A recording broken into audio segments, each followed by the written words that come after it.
La situation des inondations causées par la crue du fleuve Sénégal demeure préoccupante, selon le dernier bulletin de l'Organisation pour la mise en valeur du fleuve Sénégal, OMVS.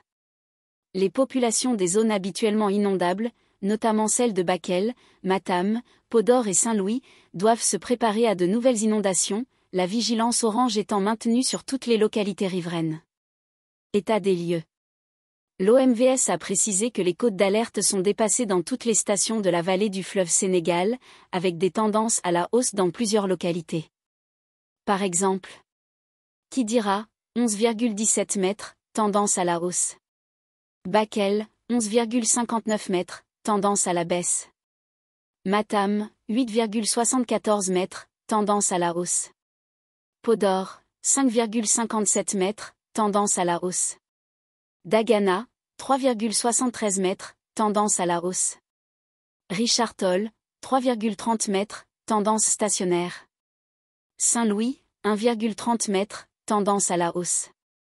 Prévisions et recommandations.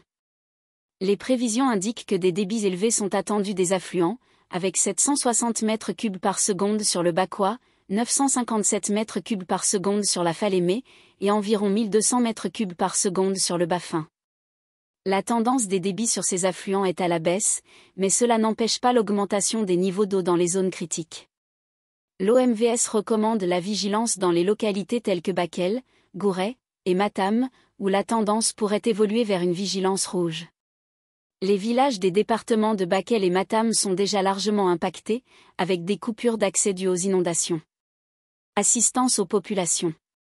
Le ministre de l'Intérieur et de la Sécurité publique s'est rendu sur place pour évaluer la situation et apporter son soutien aux populations touchées par les inondations. Des efforts sont nécessaires pour aider les sinistrés à surmonter cette période difficile. Cette crise souligne l'importance d'une gestion proactive des inondations, notamment en renforçant les systèmes d'alerte et en préparant des plans d'intervention pour protéger les communautés vulnérables.